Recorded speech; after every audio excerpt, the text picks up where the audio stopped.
الحمد لله نحمده ونستعينه ونستغفره ونؤمن به ونتوكل عليه ونعوذ بالله من شرور أنفسنا ومن سيئات أعمالنا من يهده الله فلا مضل له ومن يضلله فلا هادي له ونشهد أن لا إله إلا الله وحده لا شريك له ونشهد أن سيدنا وسندنا ونبينا ومولانا محمدا عبده ورسوله. أما بعد، قال الله تبارك وتعالى في القرآن المجيد: أعوذ بالله من الشيطان الرجيم، بسم الله الرحمن الرحيم. يا أيها الناس إنا خلقناكم من ذكر وأنثى وجعلناكم شعوبا وقبائل لتعارفوا إن أكرمكم عند الله أتقاكم. وقال النبي صلى الله عليه وآله وسلم: حب الوطن من الإيمان، أو كما قال صلى الله عليه وسلم. معزز حاضرین کرام، واجب الاحترام میرے دینی بھائیوں، بزرگوں، دوستوں،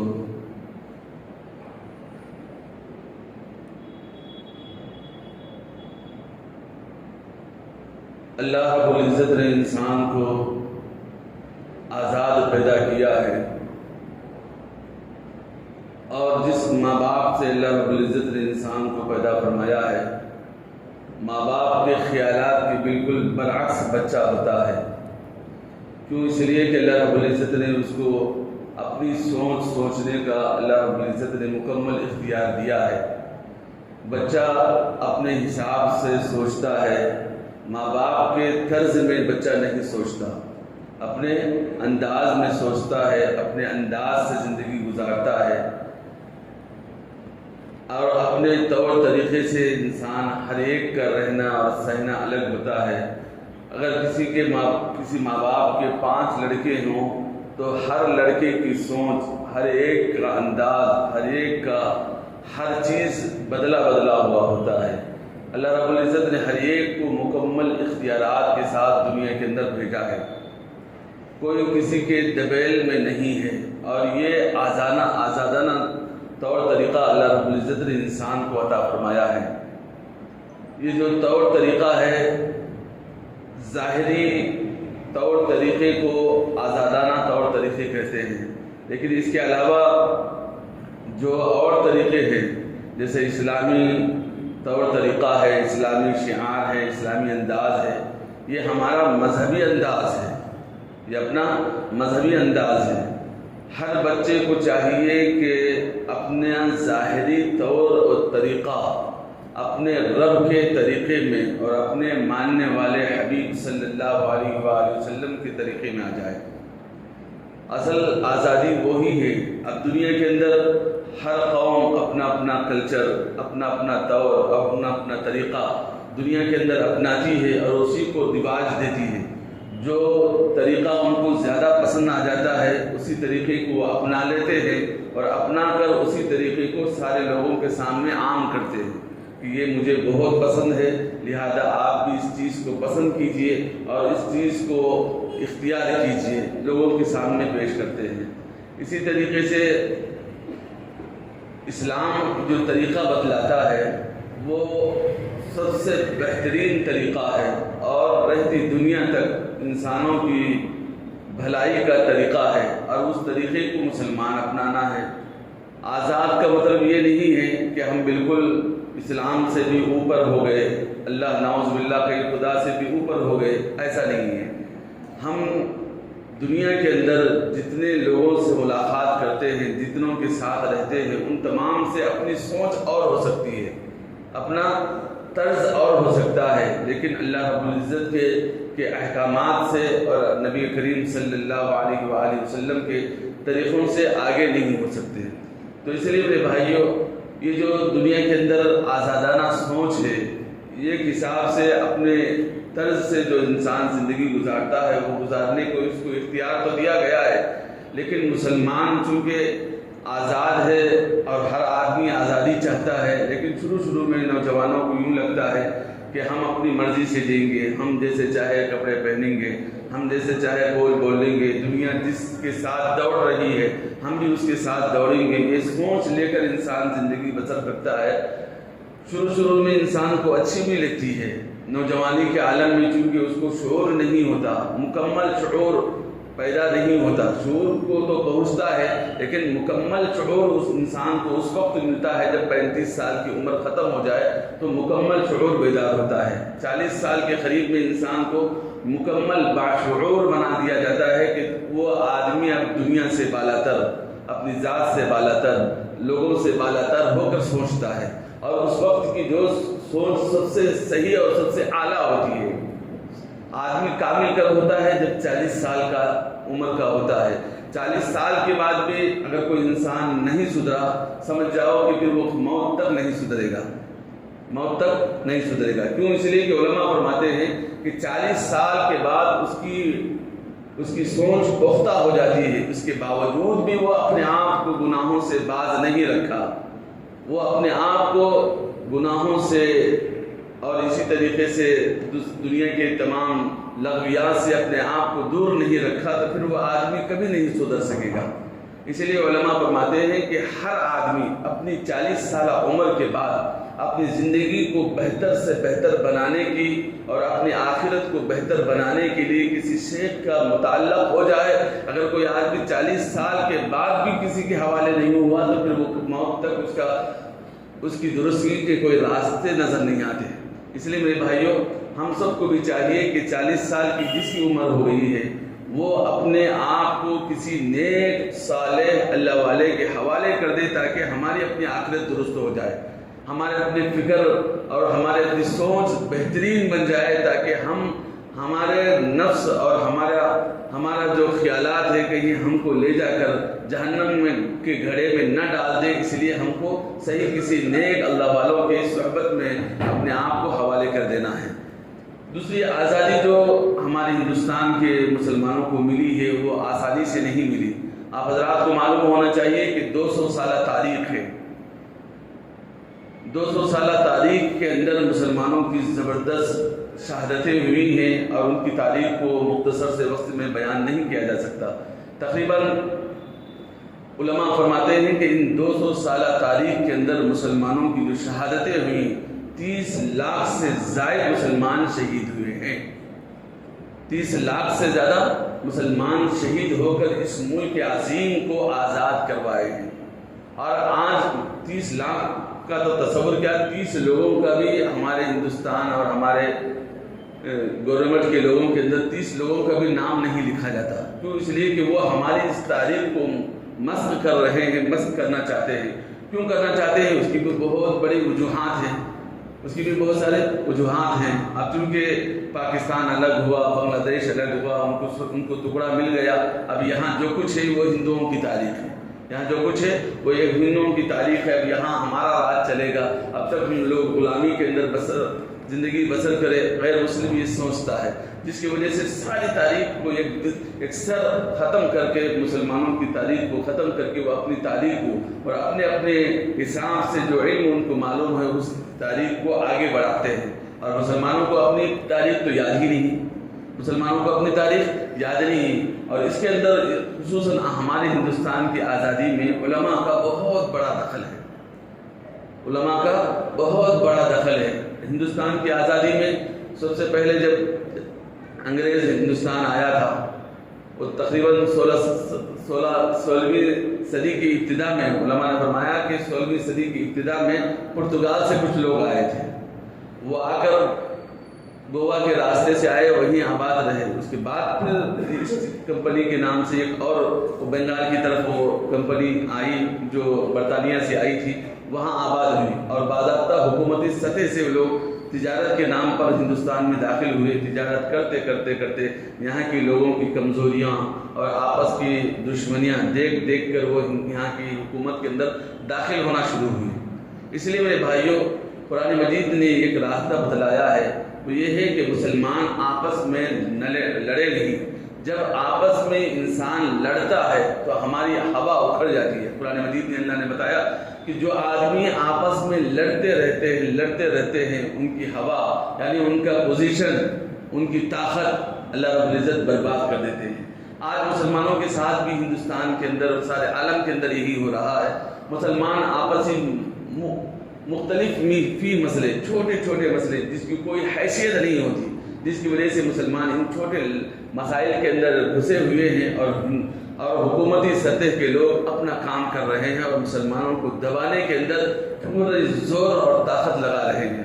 اب دیکھ لیجئے حالات سب کے سامنے ہیں کہ ہندوستان کے اندر جو شہادتیں مسلمانوں کی ہوئی ہیں اتنی شہادت غیر مسلم کی نہیں ہوئی، غیر مسلم کی اتنی شہادت نہیں۔ 30 لاکھ مسلمان اس ہندوستان کو آزاد کرانے میں شہید ہوئے ہیں۔ اس کے بعد پھر تاریخ ہندوستان جب آزاد ہوا 1947 کو، اس کے بعد سے لے کر اب تک کی ایک لمبی تاریخ ہے۔ پھر اس کے اندر بھی مسلمان کتنی قربانیاں دے رہے ہیں۔ ایک تو معاشی حالات سے پیچھے کر دیا گیا، مسلمانوں کو ایک دم ہر اعتبار سے پیچھے کرتے یہ پوزیشن میں پہنچے ہیں کہ اب مسلمانوں کا یہاں بالکل صفایا کر دیا جائے۔ مسلمان یہاں رہنا ہے تو ہمارے حکم کے حساب سے رہے، اپنا حکم کوئی نہ چلائے، نہ مسلم پرسنل لا چلائے، نہ کوئی اپنی شناخت باقی رکھے، نہ مساجد کو باقی رکھے۔ جو ہم کہتے ہیں وہی صحیح، جو ہم نہیں کہتے وہ غلط ہے۔ اس انداز سے آج یہ چال چلی جا رہی ہے۔ اللہ خیر کرے، مسلمانوں کو شعور بیدار فرمائے اور مسلمانوں کو احساس سے کمتری سے نکال دے اللہ رب العزت۔ آج ہم لوگ جو کمتر احساس میں ہیں کہ یہ ہندوستان تو غیر مسلم کا ہے، غیر مسلم کا نہیں میرے بھائی، ہمارا اپنے لوگوں کے خون سے سینچ کر یہ ہندوستان کو آزاد کروایا گیا ہے، ورنہ تو ان لوگوں کی ہمت ہی نہیں تھی۔ آج جو حکومت کے سطح میں بیٹھ کر جو لمبے چوڑے دعوے کرتے ہیں کہ یہ ہندوستان ہمارا ہے، فلاں، ان لوگوں کی ہمت نہیں، ان کے باپ دادا کی بھی ہمت نہیں تھی ہندوستان کو آزاد کرا سکے۔ یہ اللہ رب العزت نے اہل ایمان کو وہ قوت اور طاقت عطا فرمائی ہے کہ ہر لین میں اپنی قربانیاں پیش کر کے ہندوستان کو ہم نے آزاد کرایا ہے۔ اس لیے آزاد کرایا ہے کہ تاکہ ہم اپنی مرضی سے، اپنے تشخص کے ساتھ زندگی بسر کریں۔ ہم اپنے تشخص کے ساتھ، چونکہ مسلمان ہونے کے باوجود بھی اپنا کلچر کو بھول گیا، اپنے انداز کو، اپنے رہن سہن کو بھول گیا اور ہر انداز کو اختیار کر رہا ہے، تو غیر مسلم کو یہ کہنے پر مجبور ہونا پڑ رہا ہے کہ یہ تو اپنا کلچر، یہ بھی ہمارے اپنے کلچر کے اندر جی رہے ہیں، کیوں نہ ہندوستان کا مکمل کلچر کو یہ کر دیا جائے۔ یہ سب ہماری اپنی کمزوریاں ہیں میرے بھائی۔ غیر مسلم جو کہہ رہے ہیں کہ سارے ہندوستان کا پلیٹ فارم ایک ہو جائے، وہ کیوں کہہ رہے ہیں؟ اس لیے کہہ رہے ہیں کہ یہ مسلمان ہر طرح سے جی لیتا ہے، ان کو تشخص کی ضرورت نہیں ہے، ان کو کرتا پیجامہ کی ضرورت نہیں، ان کو داڑھی کی ضرورت نہیں ہے، یہ ہر انداز سے جی سکتا ہے، لہذا ہم ان کے تشخص کو ختم کریں گے۔ یہ مسلمانوں کی کمزوری کی وجہ سے آج مسلمان کیا کہتے ہیں؟ داڑھی رکھ لی تو چلتا، یہ سنت ہے، سنت کو چھوڑ دینے میں کوئی حرج نہیں، کرتا پیجامہ چھوڑنے میں کوئی حرج نہیں، نمازیں کبھی پڑھ لیے، کہیں دوسری طرف پڑھ لیے، کہیں گھر میں پڑھ لیے، اس کی بھی کوئی حرج نہیں۔ ہم لوگ حرج نہیں یہ باتیں کہتے ہم نے اپنے دین کو ختم کرنے پر ہم لوگ تلے ہوئے ہیں، جس کی وجہ سے غیر لوگ اس کا فائدہ اٹھا رہے ہیں، غیر لوگ اس کا فائدہ اٹھا رہے ہیں اور اٹھا چکے ہیں، اور جس کی وجہ سے آج مسلمانوں کے تشخص کو مکمل ملیمیٹ کرنے کے در پر ہے۔ یہ سب مسلمانوں کا اس میں برابر کا قصور شامل ہے میرے بھائیو، اللہ معاف فرمائے، اللہ معاف فرمائے۔ بڑی تلخ بات کہہ رہا ہوں، یہ ہم سب کے قصور ہے، اس کے اندر ہمارے اپنے لوگوں کا قصور اس کے اندر برابر کا شامل ہے، جس کی وجہ سے آج یہ تمام چیزیں دیکھنے کو مل رہی ہیں۔ مسلمان اپنا تشخص کو باقی رکھتا، مسلمان کلمے کے تقاضوں کو، آقا نبی علیہ الصلوۃ والتسلیم کی سنتوں کو باقی رکھتا اور فخر کے ساتھ اس پر عمل کرتا، تو کسی کی کیا مجال ہوتی کہ آج وہ اس تشخص کو ختم کرنے کی کسی کی کیا مجال ہوتی میرے بھائی؟ کسی کی مجال نہیں ہوتی۔ یہ سب کچھ ہمارے اپنے کمزوریوں کی وجہ سے، ہمارے اپنے حالات کی وجہ سے یہ لوگ ہم پر حکومت کر رہے ہیں۔ اور پھر فرمایا کہ بہت سارے لوگ کہتے ہیں کہ آزادی کس کو کہتے ہیں؟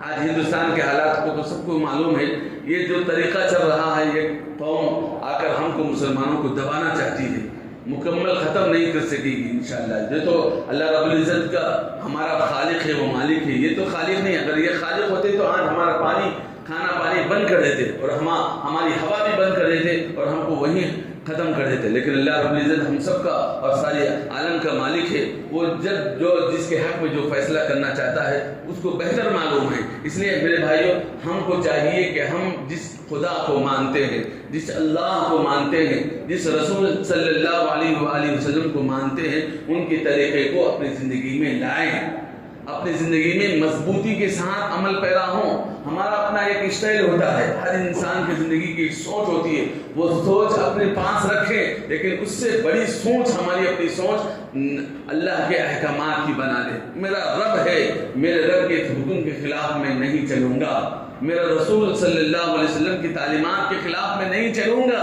یہ اپنی سوچ ہر مسلمان کی یہ سوچ ہونا چاہیے. اللہ معاف کرے، آج ہم میں سے لاکھوں لوگوں میں سے ایک کی بھی یہ سوچ نہیں ہوتی میرے بھائی. اب پھر جب ایک کی بھی ہماری اپنی یہ سوچ نہیں ہو تو حکومت کی سوچ ہمارے مطابق کیسے ہو سکتی ہے میرے بھائی؟ حکومت ہمارے حساب سے چلے، یہ کیسی بات ہو سکتی ہے؟ اس لیے میرے بھائیوں یہ سارے کے سارے خامیاں، یہ سارے کے ساری کمزوریاں اور یہ سارے کے سارا جو حالات پیش آ رہے ہیں وہ مسلمانوں کے حالات کی وجہ سے، مسلمانوں کے ایمان کی سطح کے حساب سے. آج ہمارا ایمان کی سطح یہی ہے، جس کے پاس جائے جھوٹ کہنا ہے تو 2 منٹ پہ جھوٹ بول دے، کسی کو گرانا ہے تو 2 منٹ پہ گرا دے. اور جھوٹ کا گناہ کا تصور ہمارے دلوں کے اندر نہیں ہے. آج ہم کسی کو تہمت لگانا ہے تو 2 منٹ پہ لگا لیں، اور ہمارے پاس تہمت لگانے کا اس کا گناہ کا تصور ہمارے دلوں کے پاس نہیں ہے، ہمارے دل کے اندر موجود نہیں ہے. آج جس کے خلاف جو چاہے وہ کہے تو کیسے ہوگا میرے بھائیوں؟ ایمانی سطح ہمارا کتنا گر چکا ہے، اور ہم لوگ اٹھنا ہے تو پھر کیسے اٹھیں گے؟ اللہ رب العزت اٹھانا چاہتا ہے اس قوم کو، اس کی وجہ سے مسائل اور غیروں کو کھڑا کر دیا ہے تاکہ مسلمان بیدار ہو جائے میرے بھائیوں. آج مسلمانوں کو بیدار ہونے کا وقت ہے، بیدار اس حیثیت سے کہ ہم اپنے رب کو راضی کریں گے، ہم اپنے اللہ کو راضی کریں گے، ہم نبی علیہ السلام کی تعلیمات کے خلاف نہیں جائیں گے. بیدار اس میں آنے کا ہونا ہے، اور ہم کسی کے غلام نہیں ہوں گے. غلام یہ نہیں ہے کہ صرف کسی حکومت کے سطح کے لوگوں سے ہم غلامی حاصل کریں. غلامی اس کو بھی کہتے ہیں. آج دیکھیے ہر آدمی کی سوچ یہی ہے کہ آج ہم غلام ہیں نوکری کے، آج ہم غلام ہیں گھر کے، آج ہم غلام ہیں، نوجوان ہیں تو وہ کسی چھوکری کا غلام ہے، کوئی آدمی فلاں چیز کا مال کا غلام ہے، کوئی آدمی نوکری کا غلام ہے، کوئی آدمی تجارت کا غلام ہے. آدمی ان غلامیوں کی زنجیروں سے نکل کر اللہ کی غلامی میں آ جائے. ہماری اپنی سوچ دنیا نہیں ہے میرے بھائیوں، یہ ایک مسلمان کی سوچ دنیا نہیں ہے، کاروبار نہیں ہے. میرے رب مجھ سے راضی ہو جائے، میرے رب کے احکامات کے غلام ہم کو بننا ہے. آج کس کے اندر یہ سوچ ہے میرے بھائی؟ کسی مسلمان کے اندر دور دور تک ہزاروں نہیں لاکھوں کی تعداد میں بھی کوئی ایک مسلمان بندہ مل جائے تو اس کے لیے ہم اس کو سر آنکھوں پر بٹھا سکتے ہیں. ایسا کوئی انسان نظر نہیں آتا دور دور تک. کیوں؟ اس لیے کہ ہماری ایمانی سطح اس قدر گر چکی ہے کہ اس کا تصور بھی ہمارے ذہنوں کے اندر نہیں آتا، اس کا تصور بھی ہمارے ذہنوں کے اندر نہیں آتا. اس لیے میرے بھائیوں آج ہم کو آزادی ہونا ہے. کس انداز کی آزادی ہونا ہے؟ دل کو مکمل آزاد کرنا ہے، گناہوں سے آزاد کرنا ہے، اور اللہ کی غلامی میں آنا ہے. ایک مسلمان دنیاوی اعتبار سے کتنا ہی ترقی کر لے، اسلام اس کو منع نہیں کرتا. کھلی بات سن لیجئے، ڈھکی چھپی بات نہیں. دنیاوی اعتبار سے کوئی آدمی کتنا ہی ترقی کر لے، اسلام اس سے منع نہیں کرتا. لیکن کوئی آدمی اپنے دل سے دنیا کی غلاموں کو اختیار کرے، اسلام کس بات سے منع کرتا ہے؟ آج ہم لوگ غلام ہیں، مال کے غلام، کاروبار کے غلام، نوکری کے غلام، چاکری کے غلام، پیسے کے غلام، لوگوں کے غلام، ہر طرح کے غلام بن چکے ہیں. لیکن اللہ کا غلام کوئی نہیں بنا میرے بھائی. اللہ معاف فرمائے. اللہ ہم سب کو اپنی غلامی نصیب فرمائے، اللہ کے حبیب علیہ السلام کی غلامی نصیب فرمائے. صحیح معنی میں یہی غلامی ہے. اب ہم نے آزاد ہو گئے، آزادی حاصل کر لی، لاکھوں جانیں دنیا اس ہندوستان کی آزادی کے لیے ہم نے قربان کی. لیکن اب اس کا کیا صلہ مل رہا ہے؟ ایسے ہی صلہ ملتا رہے گا. اللہ کرے کہ یہاں ہمارے حکمرانوں کو ہدایت نصیب فرمایا، اگر ہدایت ہے، ورنہ تو اللہ رب العزت ہی ان کے حق میں کوئی فیصلہ فرمائے گا. لیکن ہمارا کام یہ ہے، مسلمانوں کا کام یہ ہے کہ حقیقی معنی میں ہم اللہ کی غلامی میں آنا ہے. میں اللہ کا بندہ ہوں، میں اللہ کے نبی علیہ الصلوۃ والتسلیم کا امتی ہوں. میری زندگی سے کوئی عمل نہ چھوٹے نبی علیہ السلام کا، کوئی سنت نہ چھوڑے، کوئی اللہ کا احکام میری زندگی سے نہ چھوٹے۔ صبح چھوٹ رہی ہے، فجر چھوٹ رہی ہے، ظہر چھوٹ رہی ہے، عصر چھوٹ رہی ہے، مغرب چھوٹ رہی ہے، عشاء چھوٹ رہی ہے، کسی کو ٹس سے مس نہیں ہو رہا خاندان میں، کسی انسان کو دلوں کے اندر احساس تک پیدا نہیں ہو رہا کہ میرا بچے کی زندگی میں ایک نماز نہیں ہے اور میرے دل کے اندر کوئی تکلیف محسوس نہیں ہو رہی میرے بھائی۔ ایسے ماں باپ ہمارے، اس لیے میرے بھائیوں یہ سب ہمارے اپنے قصوروں کا اعتراف کرنا ہے اللہ کے سامنے۔ ہم لوگ بڑے قصوروار ہیں، اللہ کے احکامات کو چھوڑ کر ہم اللہ رب العزت کی رحمت سے دور ہو رہے ہیں، نبی علیہ الصلوۃ والتسلیم کی سنتوں کو چھوڑ کر نبی علیہ الصلوۃ والتسلیم کی توجہات سے ہم دور ہو رہے ہیں۔ تو اس لیے میرے بھائیوں ضرورت اس بات کی ہے کہ ہمارے زندگی کے اندر اللہ رب العزت کے احکامات آ جائے، نبی علیہ الصلوۃ والتسلیم کے فرمان کے عظمت اور وقار ہمارے دل کے اندر ہے۔ آج ہمارے پاس اس کی اہمیت ہی نہیں ہے۔ اگر کوئی باپ بچپن میں کسی بیٹے سے یہ کہہ دے بیٹا تجھے انجینئر بننا ہے اور میرا نام فخر سے اونچا کرنا ہے، تو باپ کی اس بات کو بیٹا زندگی بھر یاد رکھتا ہے اور اس کو پورا کرنے میں لگا ہوا ہوتا ہے۔ لیکن اللہ رب العزت قرآن مجید میں جا بجا فرماتا ہے کہ اے بندے تو میرا بندہ ہے، ایک نہ ایک دن تو میرے سامنے آئے گا، تو کس حال میں آئے گا؟ اللہ رب العزت قرآن مجید میں جا پہنچ جا، ایک نہیں دو نہیں بیسوں جگہ اللہ رب العزت فرماتے ہیں ایک نہ ایک دن تو میرے پاس آئے گا، تو کس حال میں آ رہا ہے؟ کہ یہی نافرمانیاں کرتے کرتے، یہی جھوٹ بولتے بولتے، یہی غیبتیں کرتے کرتے، یہی لوگوں کو گراتے یہی لوگوں کو ایک ساتھ ناانصافی کرتے کرتے ہم تم اپنے دربار میں آؤ گے تو کیا جواب دے گے میرے بھائی؟ آج ہم اسی حال میں اللہ کے پاس جائیں گے تو کیا جواب دے ہوں گے میرے بھائیوں؟ اسی ایمانی سطح کے ساتھ جائیں گے تو کیا جنت ملے گی؟ کیا اللہ رب العزت ہم سے راضی ہوگا؟ جو اللہ کی غلامی کو ہم پسند نہیں کی، جس نے ہمارا مالک ہے، ہمارا خالق ہے، ہم کو پیدا کیا، نہ صرف ہم کو، ہمارے ماں باپ کو، سارے حضرت آدم علیہ السلام تک کی ساری مخلوق کو، ساری دنیا کو اللہ نے پیدا فرمایا، اس اللہ کو ہم نہیں مان رہے تو پھر کس کی مانیں گے ہم؟ یہ صرف نفس کی غلامی ہے میرے بھائی، نفس کی غلامی کو ختم کرنا ہے، اللہ کی غلامی میں آ جانا ہے۔